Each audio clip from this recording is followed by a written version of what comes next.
geopolitical situation that we have in Eastern Europe, affecting the tourism flows. However, the positive results in international arrivals last year are also reflected in other industry indicators. So we have international air capacity and air passenger traffic growing by 7% until October, but also global occupancy in accommodation reached 66% in November. We expect, together with our experts, that growth will continue by 3 to 4% until the end of this year, if everything goes well.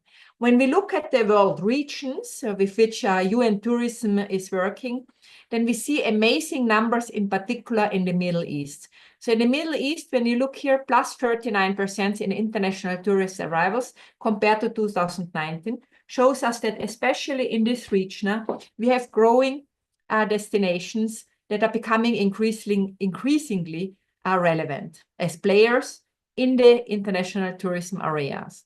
But also others like Africa has a strong growth, to a lesser extent Americas, and to a lesser extent also Asia Pacific, in particular with comparison to 2019. Asia and Pacific, also the slower rebound has to do with the fact that the borders during the pandemic were very lastingly closed, in particular China and other main destinations where the international tourists could not come for 2 to 3 years.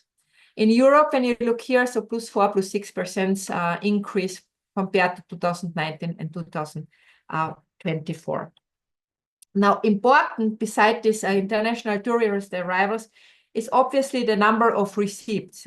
And here the interesting thing is in the green color, you see the receipts that overtakes the blue line, meaning the arrivals. This was not always the case. Usually the receipts stayed below the number of the arrivals.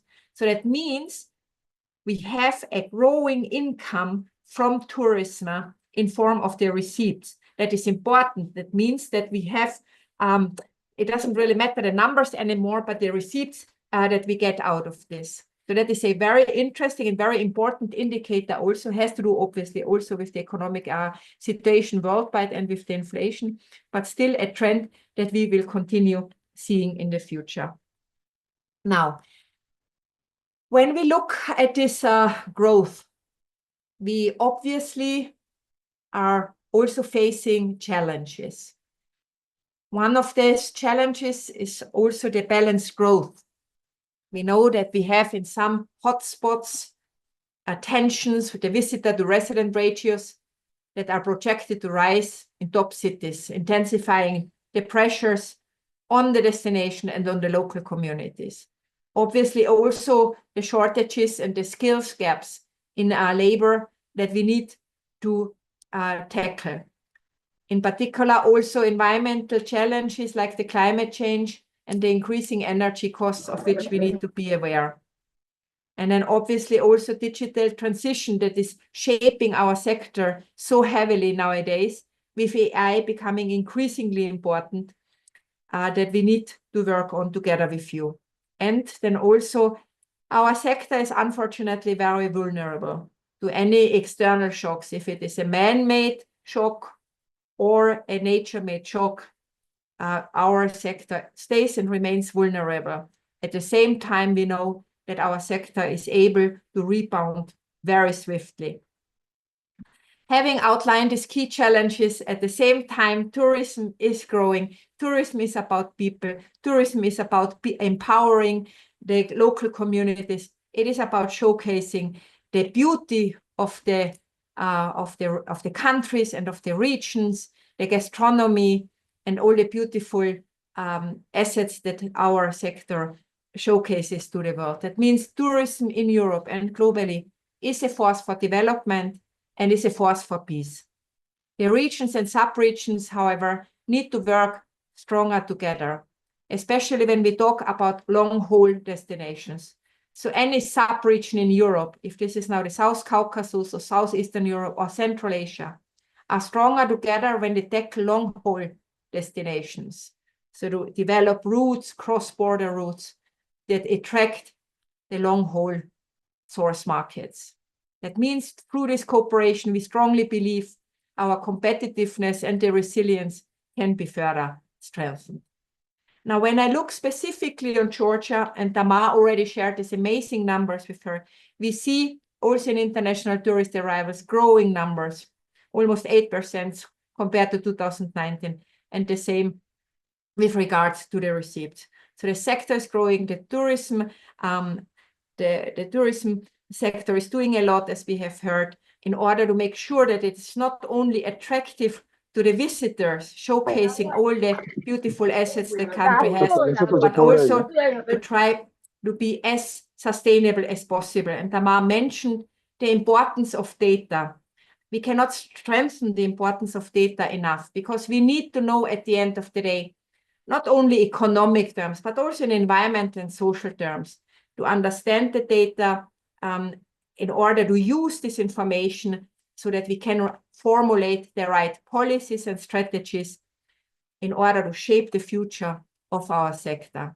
When I look into the region of South Caucasus, then we have Georgia definitely in the lead with regards to arrivals, as showcased in this particular slide here. So congratulations to Georgia on these amazing numbers, and also showing leadership in several other issues. For instance, wine tourism, and we just saw the wine before, and I mentioned the Saparavi. Alone, this niche segment is an important one. We have just come out with a study where the wine tourism segment is increasingly important. Georgia hosted the first UNWTO Global Conference on Wine Tourism, and last year, 2 years ago now it is, that the World Tourism Day was hosted by Georgia, namely on tourism and peace.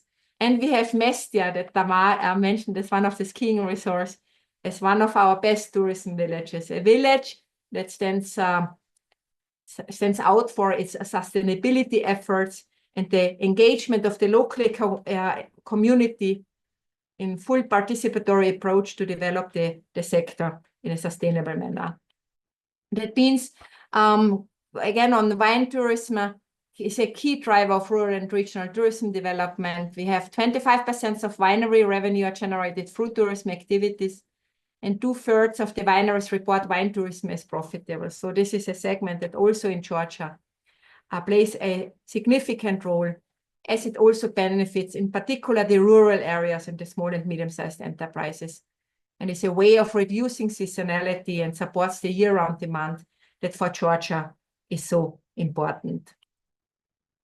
Now, with this, ladies and gentlemen, let me recall you that through collaboration and cooperation, we can make our sector more sustainable. We can be more competitive, but at the same time, we are very challenged. So all the people being present here, we have our own approach to tourism. Everybody's responsible for something, because one very wise man once said, tourism is not only marketing, and it is not management, it is not sociology and not geography, and it's not psychology and not geography and anthropology, but it's all of this and much more. But we are working in a beautiful sector. It's people-centered. It is about people and for people, and we are happy from UN Tourism to serve all of you, the member states, in making sure that we are sustainable, resilient, and responsible in our work. Thank you so much for having us today. Thank you.